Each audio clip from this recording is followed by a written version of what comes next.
my colleagues already said, but what a good idea it was to bring together in one room everybody who has been concerned with work of every archaeological type in the Eastern Desert. And of course, for us who are textile specialists, it gives us the opportunity to present our results to the real world, as well as just to talk to each other. And that, of course, is a real challenge. Right, breakfast time at Bérénice. The Red Sea port of Bérénice lies almost off the bottom of the map in the far southeastern corner of the Roman Empire. Residents, ancient and modern, have always been acutely conscious of the attenuated lines of communication and supply that lead to the site and which also govern their lives. Later today, you'll be hearing much more about the history and archaeology of Bérénice from other colleagues.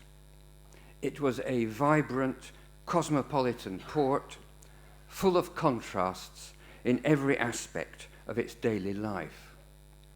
In this review of the textile finds, we want to draw your attention to two types of contrast. One reflects changes through time, the other the spectrum of what we now call ethnic diversity. My wife and I took part in the study seasons at Bérénice from 1995 to 2001, and then there was a pause, as you know, and Alexandra Plesa from Leiden has now taken over our textile analytical role, and her first interim report is due to be published shortly. We recorded, as Lisa has already mentioned, about 3,400 textile fragments.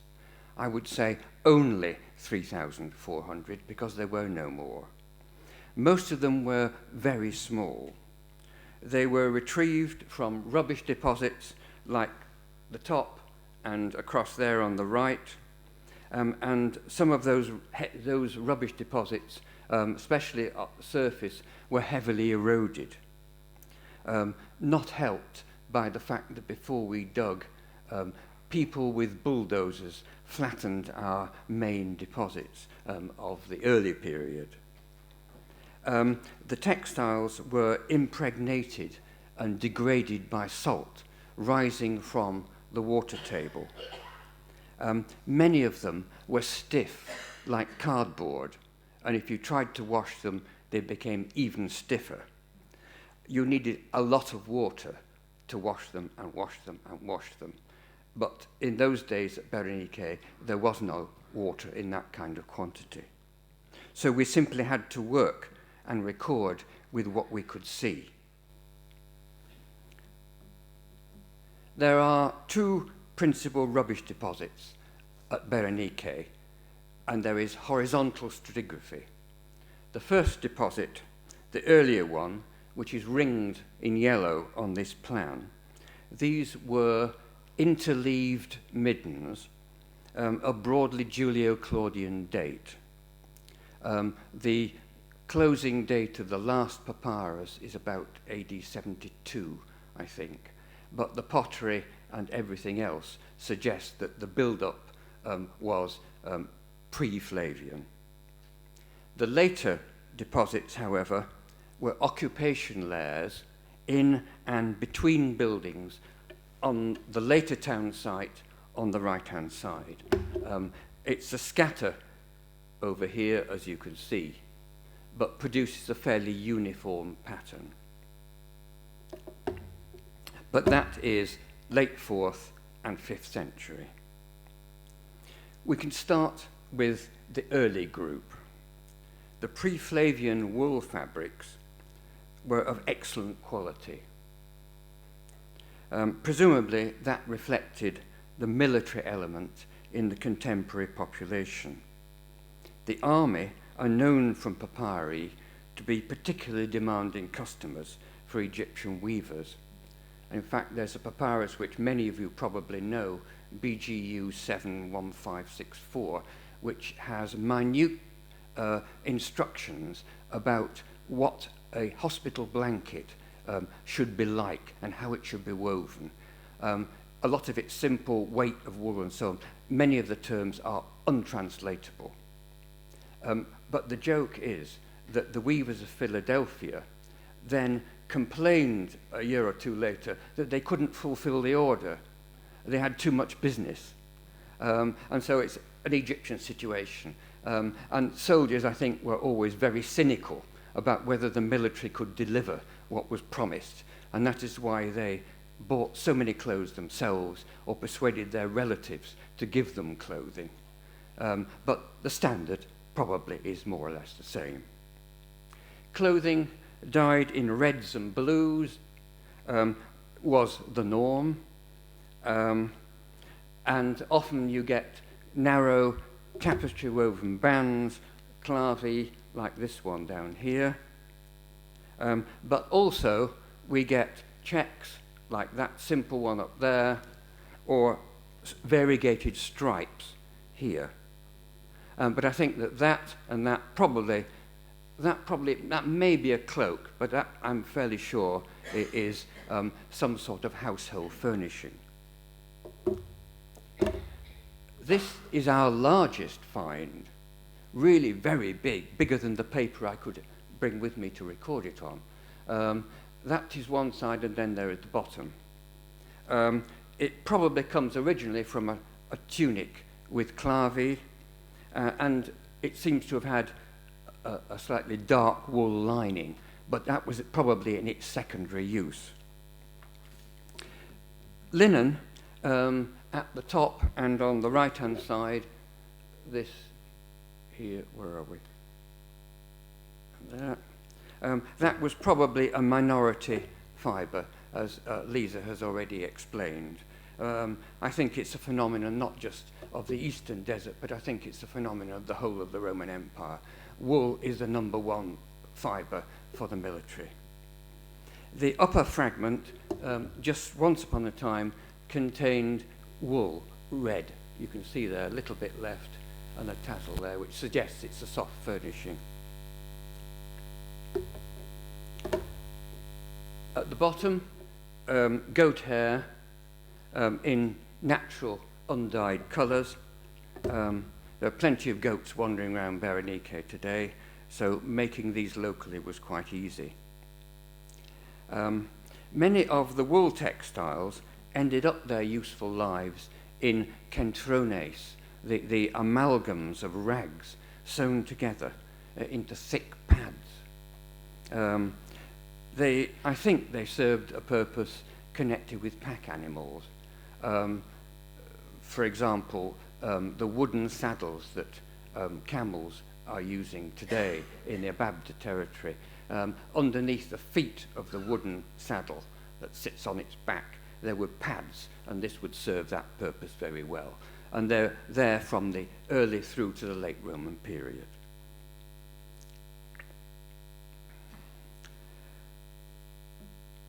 Also recovered from the early midden complex was an example of wool tackete, weft-faced compound tabby, or vestis polymeta in the ancient term.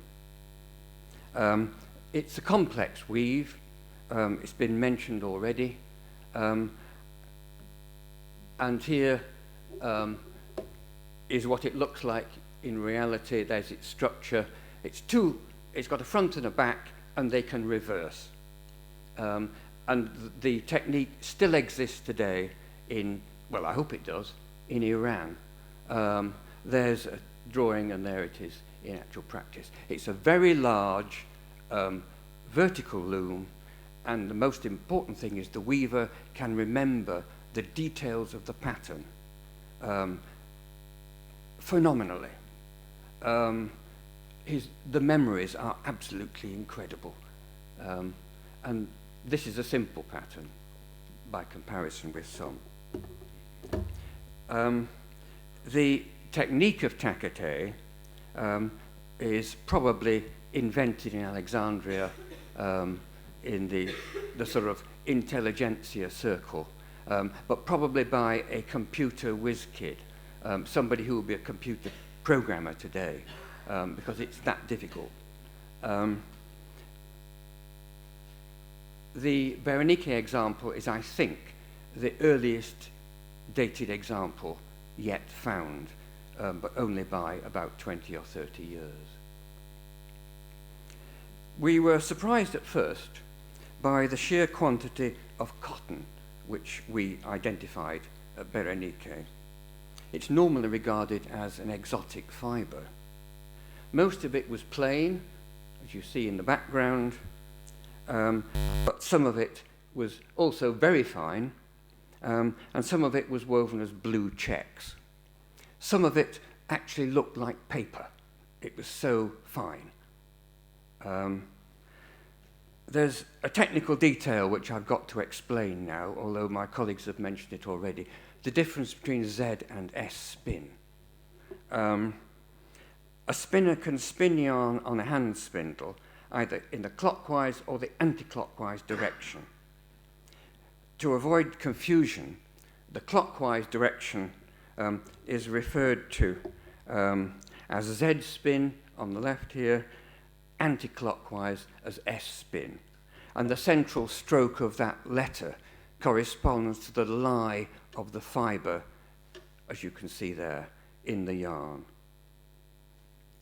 Spinners are controlled by their society. It is conventional which direction you choose, because you don't choose. Spinners in the Nile Valley normally spun S-spun yarn, and only S-spun yarn. The cottons we've seen, however, contain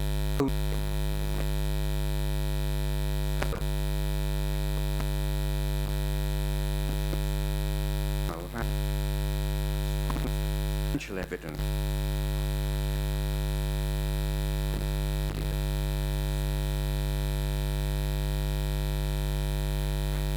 Focusing on a population, an Indian population at Bérénice in the winter, certainly, who have their own pottery, some of their own foodstuffs, and they're just waiting for July to go home on the ships. And a lot of this is their possessions. The middens yielded two special types of cotton, Indian cotton. Pieces have bands sewn to them, vertically and horizontally, as here. That's the piece, it's all invisible virtually, but that's its drawing there. Felicity said, can these be sails? And as soon as she said that, it became obvious, then that's what they were, because the binding strips, some of them are webbing, as you see here, purpose-made, and some of them are strips with the edges turned back to serve the same purpose, just to reinforce the sails. And you can see here what they look like. This is just a random picture from Ostia. You can see there the pattern of vertical and horizontal strips, and at the junctions, you see here, for example, and there are brailing rings, these things, through which the ropes, through which the sails were raised and lowered, pass.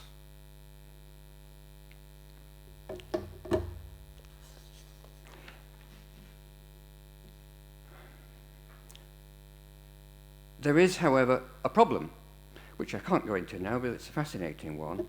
The sails are of Mediterranean type, okay, but they're made of Indian cotton, they're repaired in Indian materials, and the repairers only use Indian yarn. Now, that doesn't make sense if it's happening at Bérénice, but if it's not happening at Bérénice, where is this happening? In India? Anyway, that's a different problem. Now, the Indian sailors brought with them some comforts for the voyage. Very thick mats with a pile, in this case on two sides. You can see the line of pile here, stretching there, another one here, another one there.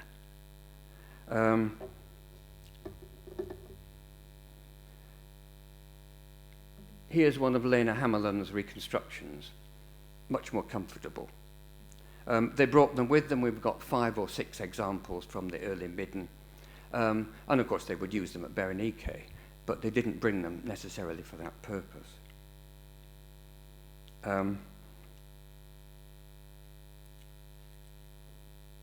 Paradoxically, the only other examples of this technique I know are at Vindolanda on Hadrian's Wall at the other end of the Roman Empire, where because I had seen these at Bérénice, I recognized in my even more miserable fragments from Vindolanda exactly the same thing, but wool.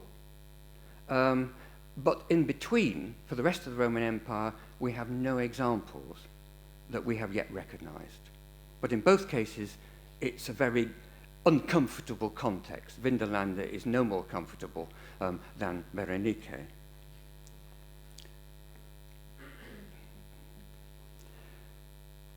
Fast forward now in time, 250 years or more.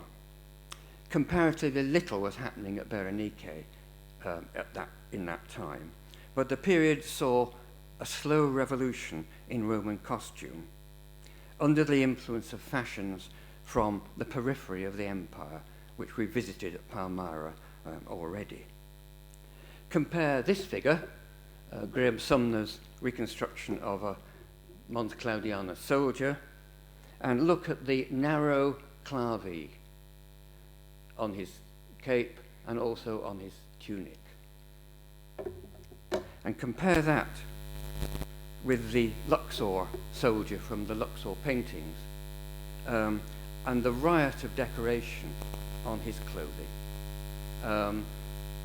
Clavi with lots of figure decoration, these roundels on his cloak. It's a new world. And we can see it, of course, quite starkly at Bérénice because we have these two groups. So, we move now to the late Roman rubbish from the towns.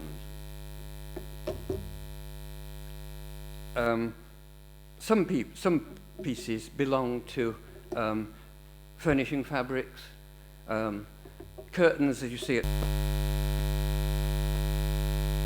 from Ravenna on the right-hand side, showing these individual motifs scattered across the surface.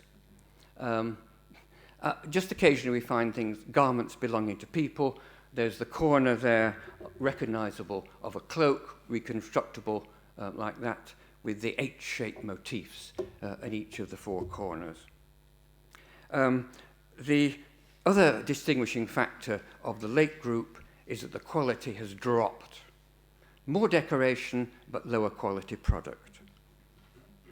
Taketé, lots of taketé in the late group.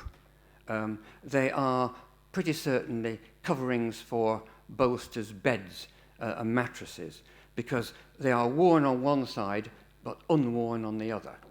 And on some examples in museum collections, there are actually feathers sticking to one side. So the purpose is clear. At the top there, we have embroidery. That's a fairly rare technique. It's a pretty miserable example there at Bérénice. You could just about see its decoration. And at the bottom, we didn't know what that was. It's probably a child's ball made of felt. And on the outside, there is this wrapping decoration, which in fact in American it's called God's Eye. I don't know what it's really called in English or any other language, but you can see the effect and you can see the technique. On the left-hand side there, you've got a piece of linen.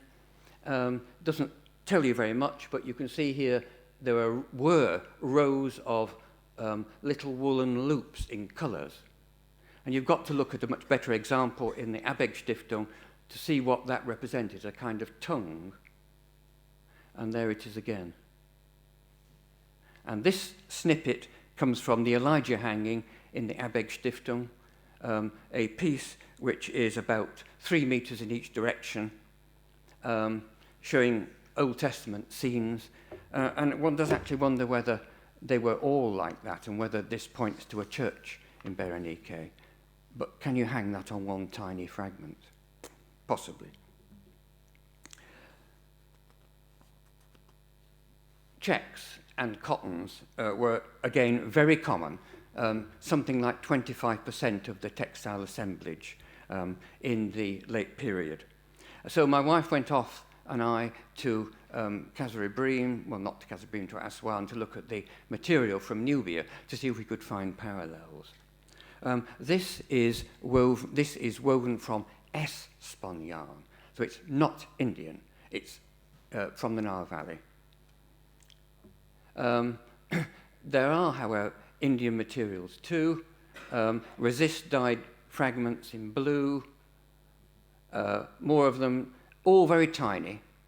I thought at one stage they were hangings, but in fact they may well be clothing. If they were hangings, they look rather like that. Roman houses and big public buildings had a lot of hangings. Forget wall plaster. If you could afford it, you had a hanging. But the S-spun yarns were the biggest problem in the cottons. They look nothing special, and just occasionally we get something that's diagnostic, like this brocaded piece here, or a piece with decoration. At Kasserine, in the heart of Nubia, in fact, there is nothing like this. There is no wool, there is no decoration, it's 100% cotton. So it wasn't woven there. So somewhere between Bérénice and the other end of the Dodecaskoinos, there's an area which is producing these things. One can link them, perhaps, with the people called the Eastern Desert Dwellers, whom we shall probably hear more of today. People who we sometimes label blemiers, who come in from the south, and they start eating sheep and goats on a very large scale and not eating anything else much, and they're wearing clothes from home. So we've got, in our textiles, we've got a lot of evidence for ethnic peoples moving around. It's a very changeable population. And late and early Bérénice were great contrasts in themselves. But equally, they were always extremely exciting places to live, although one had to be pretty strong and businesslike to want to do so. Thank you.